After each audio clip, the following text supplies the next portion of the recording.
Well, good evening. It's Tuesday evening. It's just after 7 o'clock, and you can see the highway behind me, Highway 401, traveling along. Traffic's moving well. Hopefully you can see some of the traffic in the background there. If not, well, you can see a few headlights. Anyways, traffic's moving along pretty well here right now. We're going to talk about trucks. We're going to talk about road safety. Tomorrow is the National Memorial for Road Crash Victims. And sadly, there are far too many of those victims that happen over and over again. And good evening, good evening. Thank you for joining me. Thanks for hanging out and listening to me for a little while. We'll see how this goes, and it should be an interesting time, I hope. If you're a truck driver, if you're a four-wheeler or a car driver, if you like to be out on the roads as a pedestrian or a cyclist, however you get around, however you get to work every day, I'm sure you have concerns over what you see every day out on the roads, and I'd love to hear about your experiences. So I'm going to try to listen to as many comments as I can, and we'll have a chat. And just so that you know, we're streaming on two different platforms here right now, Facebook and Twitter. And so I hope you learn a lot and clean up the rocks as it broke. You know, how many of you have had a stone fly off of a vehicle? Maybe a big truck, it may be a passenger vehicle, and had a stone hit your window and smash your glass. I know it's very frustrating. I've had it happen to me, and that is something that happens far too often. So, are you a truck driver? Are you a passenger truck driver? So, I want to hear from both of you, but I'm not sure if I'm going to be able to listen to all the comments. So I need some help here, actually. And so, take it off cruise, big wheelers, not seeing and changing lanes. So let's, I don't know how we can slow this down or how I can keep up with you, but I can tell you right now, when we look at our road crash fatalities so far this year, the numbers are disturbing. Far too many people have lost their lives already in collisions across the province. And when we look at numbers, 291 people have lost their lives in vehicle collisions already across the province, and that is sadly far too many. Let me just pull it up here right now, and we're going to talk about the big four as well that we see over and over again. 291 people have died. Sadly, that number has already climbed. We had a fatality yesterday up on Highway 48 down by Davis Drive by a suspected impaired driver. This drunk driver was northbound, slammed into a vehicle that was southbound. 28-year-old man lost his life, leaving a grieving family behind. Unbelievably tragic. The 20-year-old man is in hospital right now, but he's also right now facing charges of impaired driving causing death, driving while disqualified, and taking a vehicle without consent. So those are the numbers that we're seeing. When we look at our let's talk about alcohol, drug and alcohol-related fatalities. 34 people have died already this year. I'd say it's 35 because we had that fatality yesterday. I don't know if that's going to be included in these numbers. I don't think so. Trucks sitting in the middle lane, passing on both sides of the road. Why do we underpass? Why do vehicles traveling on a highway have to pass on the inside? Those cars that are traveling along should be moving to the right. There should be no underpassing. You go onto major expressways, autobahns, you don't underpass, you overtake on the left. If you're driving down the highway and someone is coming up from behind you, I don't care if your cruise control is set to 120 kilometers per hour, you've got to move to the right and let them go by you. People think they're going to get stuck in traffic and not be able to get back in. You're holding up traffic, and there is an offense for that. So, Facebook, truck drivers, Jill, truck drivers you think are too aggressive. Do you think car drivers might be too aggressive as well? I've seen both sides, and I know that's something we see all too often. So anyways, a little bit of pigs out there and oinks and all kinds of stuff. So if that's how you sorry about that. If that's how you feel, I apologize and I'm sorry. But for me, it's about road safety, and you won't comment on new Canadian truck drivers, eh? If you're a brand new truck driver, you need to get experience. Let me tell you something. Tomorrow, we are doing a commercial vehicle safety initiative. We do this all the time, and we do passenger vehicle safety initiatives as well, where we take rusty, old, decrepit, unsafe vehicles off the road, and whether or not that's a passenger vehicle or a commercial transport truck or just a pickup truck hauling a trailer of cargo and household items. If it's unsafe, it's going to get taken off the road. So, and I apologize in advance if I don't see your messages. I'm all by myself here. So I'm sorry. Maybe you can help me out and send me some messages here as well. But we are going to do a commercial vehicle safety initiative tomorrow on the 401, and I know there's been a lot of attention in the media recently, and I'm sure with you as well, regarding commercial trucks and transports, and are they safe, are they not safe, or what's going on with all these huge fatalities. We did a media conference 3 weeks ago, and we talked about some of the charges that were laid as a result of investigation that resulted in fatalities. In all cases, the drivers were driving commercial transport trucks, and they were all charged with dangerous driving or dangerous driving causing death, criminal charges.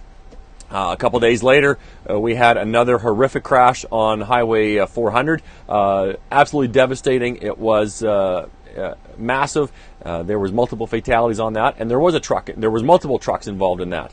I don't want to paint a picture that makes you think that I'm trying to come down hard on truckers, because look behind me. All I see is trucks and trucks and trucks and trucks and trucks. Hopefully you can see those there right now. There is so much cargo being that's hauling equipment down the highways every single day, and we need those trucks on the roads. And for the tens of thousands or hundreds of thousands of trucks that are out on the roads every single day, thank you for being safe. Thank you for being responsible. Thank you for doing your part to keep our highways safe. Now, we have passenger vehicles and truck drivers that sometimes don't consider road safety a priority. And that's when we see chances being taken or people becoming complacent. So, if you're a truck driver, do you get bored in the cab? How do you pass the time? Is there something that you do that keeps you alert and attentive, or do you get involved in other activities that distract you from the task of driving? Me a bully in school? No, that wasn't me. All peeps need to slow down. Thank you. Everyone's time is important. I'm sorry, I can't keep up with all the comments here. I really appreciate the engagement here, but I just can't keep up with it. So I'm going to talk, and I hope I'll get a few comments here and there. So Glenn, you're a truck driver. Cars passing out too soon all the time and don't leave safe following gaps. Need to come back. And I couldn't read it all. I'm sorry. Do you know, as a transport truck driver going 80 kilometers per hour or more, you need to leave a gap of 60 meters behind the vehicle in front of you? And the moment you put 60 meters in front of you behind the vehicle, especially here in the Toronto area, you're going to get a car or another vehicle come right in front of you and take away that distance. So I understand the frustration. Tomorrow, I want you to be watching, because I'm going to be in a truck. I'm not going to be driving it because I don't drive maybe as often as I should, and so as a new driver, I have my ACMZ license and I can drive a truck, but I'm not going to. I want to drive with an expert, and that's what we're going to do. So please follow me tomorrow. We're gonna be in a truck, and we're gonna see what it's like to be driving a fully loaded transport truck down the 400, down the 401, and we're gonna see how cars react and behave around us, and what we need to do to be safe. Do all trucks have governors? They're supposed to. They're supposed to be governed at 105 kilometers per hour if you're in the province of Ontario. It's the passenger cars who jump out in front of me. Sorry, I missed that comment. I'm sorry. You're going to get your eyes open, Sergeant. Yeah, okay. So, yeah, I might. I probably will, and I understand. I remember when I was driving truck years ago, and I learned, I had a whole new respect for driving on the highway. You always get frustrated. You're sitting behind a transport truck, and the light turns green, and he slowly crawls away, and you try to cut out in front of him and get in front of him and get to the next light. All that, he just comes up and rolls behind you and stops as well. That acceleration probably didn't get you any advantage. So we got cowboys who aren't experts. Don't put an OPP sign on the truck, please. Okay, well, we'll see what we can do. Maybe I can do something about that. So I want to talk to you. I want to tell all four-wheelers, and that's all you guys driving small vehicles. That's me and my minivan and my pickup truck and my little compact car. That when you're driving around transport trucks, you need to be careful, you need to be alert, you need to understand that they have mirrors, but they can only see so much for so long. And when you're a small vehicle, it's hard to see. So you need to be aware around transport trucks. If you cut in front of them, you're taking away their stopping distance, and their stopping distance may be a lot longer than you. So, and if you're involved in a collision, you're the one who's going to get hurt, and the vehicle is the one who's going to get crumpled. If you're a transport truck driver, you need to do your daily inspection. You need to have your full attention on the road, just like everybody else, and you need to focus on what's going on and what's coming up in front of you. When we get a slowdown of traffic and there's brake lights up ahead and vehicles either recognize or don't recognize the slowdowns, if you're a fully loaded transport truck going into the back of stopped traffic, it can be devastating. If you're a passenger vehicle going into the back of stopped traffic, it can be equally as devastating. The cleanup may not take as long. A transport truck loaded with debris and cargo or fuel or whatever contents it's carrying can have a huge impact for cleanup, for recovery, and for reopening of the highway. And it can take hours to get the highway, like you see behind me, moving again after it's been stopped. If you're involved in a collision, if you have a fender bender and your vehicle is drivable. I stopped for a fender bender a couple hours ago. There was two vehicles, a pickup truck and a SUV of some sort. The back bumper of the one car was all folded up, but he was drivable. All the lights were working. You couldn't open the trunk, and the bumper was cracked. He wanted to get, well, he didn't want to get towed, but he was being encouraged to get towed by someone who's offering his services. But I told him to get off the highway. Drive your vehicle off the highway. If you want to get towed off the highway, that's fine. But if you can get your vehicle off, you will be able to clear the highway that much faster and will be able to prevent those secondary crashes that are coming up. That are potentially coming up or happening behind us, and that's what we had last week. We had a collision on the highway, and within 20 minutes, traffic was slowing down, and a vehicle came in and smashed into the back of stopped traffic. And that is one reason why we need to have rapid clearance. We got to have these highways clear and open, because some people may not expect to see traffic slowing down as quickly as it is. And right now, traffic behind me is a beautiful sight. It is moving beautifully in both directions. And I am on the 401 right on top of Mavis Road in Mississauga. Everyone just needs to slow down. That kind of collision was a catastrophe. You catch a lot of drug smugglers. We do catch drugs, and I know our customs officers catch a lot as well, and all our policing partners do a lot of interdiction. Too many cell phones on the road. Well, my cell phones are attached to my window here right now, so I can't show you. But inattentive driving, it doesn't necessarily mean to be only cell phone use. We see people on their phones, but we also see people daydreaming, not paying attention, looking down, looking sideways, and not looking at what's going on with traffic. I love the smell of bacon. Raise the speed limit to 130. Well, that's not my job. That's up to the ministry, and the speed limit is 100, and that's what we will enforce. You may not get a ticket for doing 105, but we will certainly be out there doing enforcement all the time, every day. We're going to start our Festive Ride campaign with it. Well, our Festive Ride campaign officially kicks off on the 24th of November. We do ride spot checks every single day of the year. Last year we did about 27,000 ride checks looking for impaired drivers, whether or not that's by alcohol or by drugs. Thank you, Miguel, for people having to have respect for big trucks, and big trucks respect people. Absolutely. We need to share the road together. And so, Miguel, thank you very much for saying that. More on the road presence and enforcement is needed. We can only be so many places at a time, and obviously we're going to do what we can. But if you see what you believe is a dangerous driver, please, you can use your cell phone. If you're on a provincial highway in the province of Ontario, I don't know where you're listening in from. If you're in Ontario, in Canada, anywhere around the world, I'd love to hear where you're from. But if you're in the province, you can call star 677, which is star OPP. So get on your cell phone and use star OPP, and you will be connected right to our communication center, and they will be able to direct resources to whatever the crisis or whatever the need is that you're calling about. So if you have reason to believe that there's a dangerous vehicle in front of you that's either distracted, impaired, driving aggressively, please call it in. More ride checks. We're going to do ride checks all the time. My biggest concern is the police bullying the drivers. I'm sorry you think that. You know me, OPP. Have you ever been in a truck and you're suddenly very upset because I forgot your soup? I don't know. How hard to work a cop in America? The question from Russia. Hey, Russia and Mississauga and everyone else who's following along and listening. Star 677, Mustafa. There you go. Star 677, which is star OPP, and you can call that and get connected right to our communication center. If there's any comments here that are inappropriate, I know you guys know how it works, but you can always just touch on that bubble, touch on that comment, and you can report them or block them. I don't need to see profanities. I don't need to see expletive comments. So thank you very much for being civil. Lots of people listening here. And not consistent. Why are the scales only open for once in a while? The ministry works on those scales. We have mobile officers that are out patrolling the highways all the time, and the scales are there. You can actually go through the scales even after hours to weigh your truck.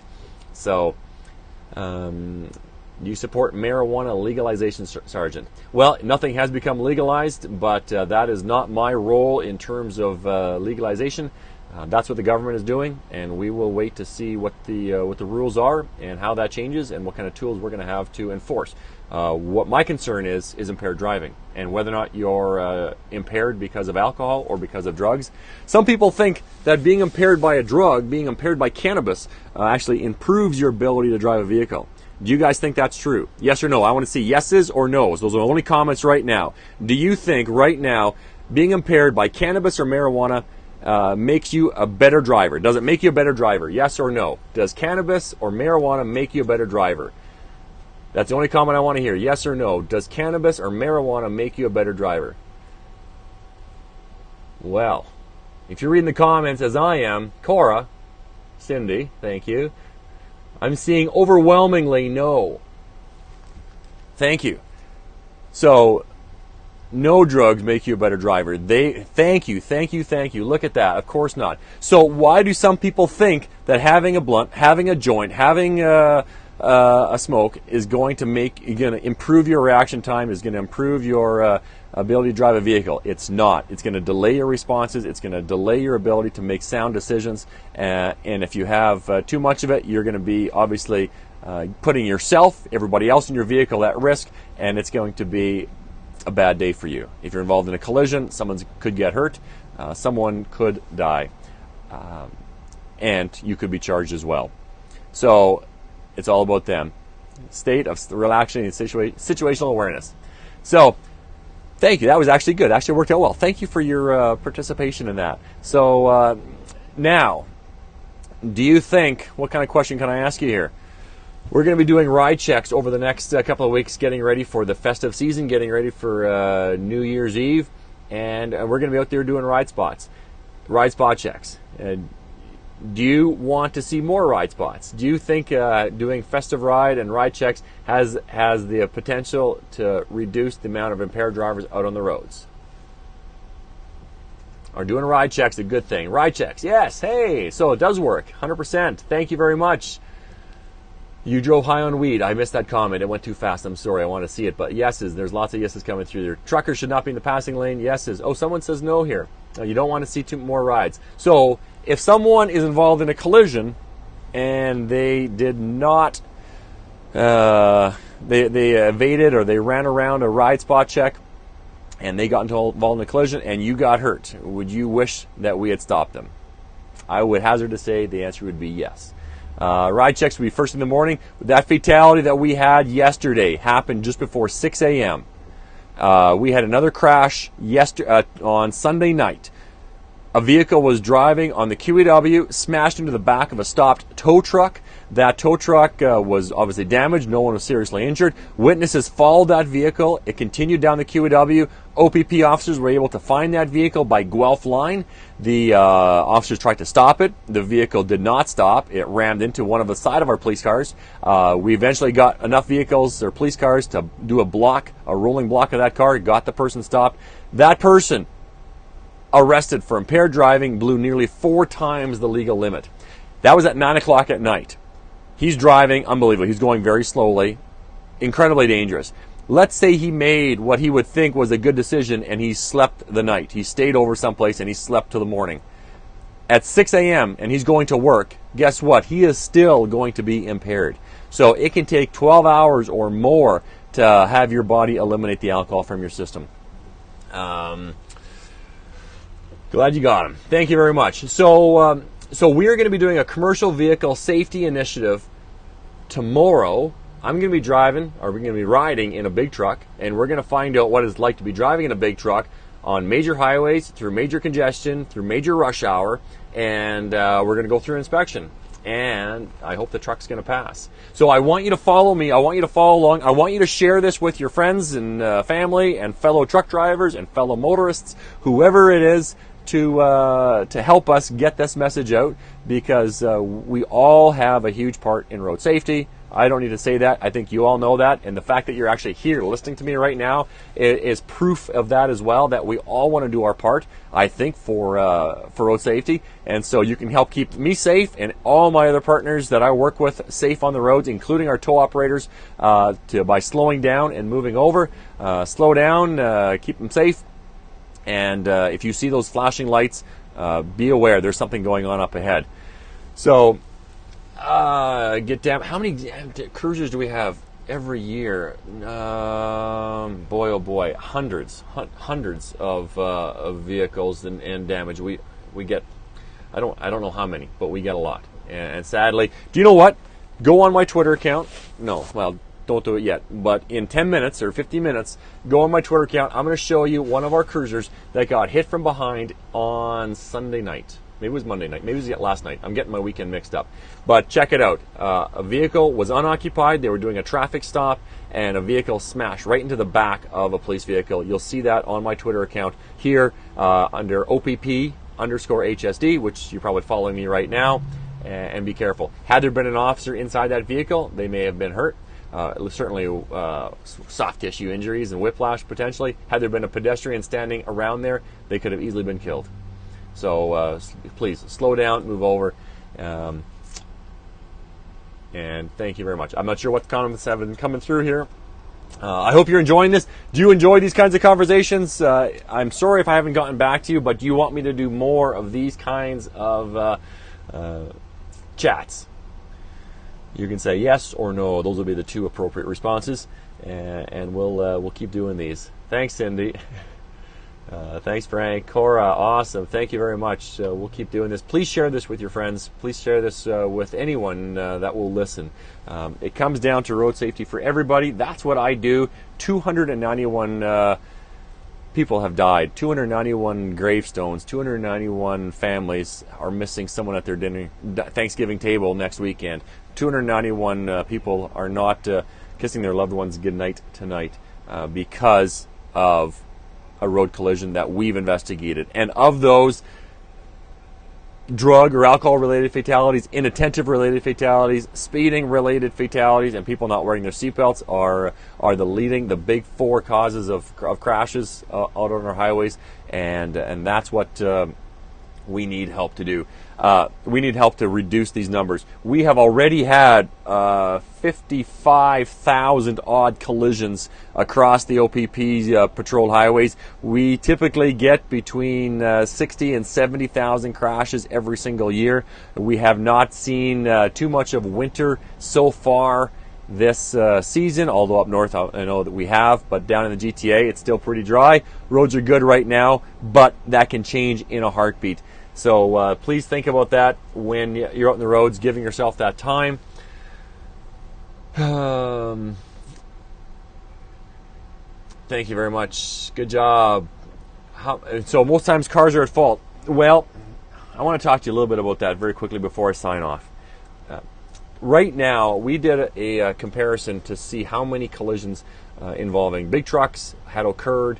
And in the last 5 years, when we look at the last 5 rolling average of collisions involving a fatality, involving a transport truck in that fatality, in the last 5 years, about 37% of those times, the transport truck driver was deemed to be the at-fault driver. So that means that 67 or 60 some odd percent, 62% of the other collisions were the fault of the other motorist. Now, interestingly enough, that's the 5-year average. This year, so far, in the collisions that we've investigated, and we've had collisions involving commercial motor vehicles, we've had just over 5,700 collisions. And of those collisions, 65% of them, the transport truck driver was actually deemed to be the at-fault driver. That's as a result of the investigation or the traffic report that was done as part of that investigation. So that number certainly isn't consistent with what our 5-year average is. Our overall fatality rate, our death rate, is going down. That's the number we want to see continue trending downwards. We would love to see 0 fatalities, but sadly, like I told you, 291 already. Almost 300 people have died on provincial roads already this year, and those are numbers we don't want to see. We're getting to the holidays, and people are planning funerals right now. So we got to do something about that. And I can't do it, and maybe you can't do it alone, but collectively and together, we can certainly make a huge difference. So I need your help. Tomorrow, we're going to be talking about truck safety. Tomorrow is the National Day of Remembrance for road crash victims. So my condolences to you as a family if you have lost a loved one. I know there are families that are grieving losses right now and will be continuing to grieve. Those are life sentences for those families, and we need that to stop. So tomorrow we'll be talking about our National Day of Remembrance. We're also going to be talking about truck safety. I'm going to be at a commercial vehicle safety initiative. I'm going to be riding along in a big rig on the 400, on the 401. If you see me, give me a honk, and I will be talking about daily inspections. I'll be talking to the driver. We're going to talk about road safety on the roads with someone who does it every single day. And if you want me to drive with you, let me know. Send me a message, and maybe we can hook up. So give my buddy, I missed that, shout him out. Thank you very much. Thank you so much for listening. Thanks for following along. Lots of people here. There's been so many comments. Thanks for the hearts, and thanks for all the great comments and conversation. I'm sorry I couldn't get a chance to read every comment. I need some help, but Halton Place, absolutely, all our friends. Thank you very much. I am going to sign off. I'm not sure where you guys are from. If you're in the city, in Mississauga, from the USA, thank you very much, our American friends, and you're from Iraq, or you're Iraqi, thank you very much. Driving through the rush hour, great. I hope you have a great day. Drive through downtown. You know, I drove a transport truck with a 53-foot trailer right down Yonge Street, all the way down Yonge Street when I was getting my license, and it was a very eye-opening experience. So you're in the South Pole. Niagara Falls, good stuff. Thank you very much. Cambridge, we'll get out there. Gravenhurst, you got some snow up in Gravenhurst right now. The 401 is looking pretty good, but that can change quickly. And Brockville, LA, beautiful. I love it. I love it very much. Belleville. Hey, I was talking to Belleville PD or Belleville Fire this morning or this afternoon, and great guys out there. We've done some stuff together. Rochester, Nova Scotia, Kingsville, Dundas, New Jersey, Simcoe, Ottawa, Knight. Good night, KS. Thank you very much. Guelph. I'm going to sign off instead of listing off all these names. Or Modante of Halton Hills. So please, Port Dover, Cobourg. I got to go. Have yourself a great evening. We'll talk soon. Drive safe, and we'll be in touch tomorrow. Take care, everybody.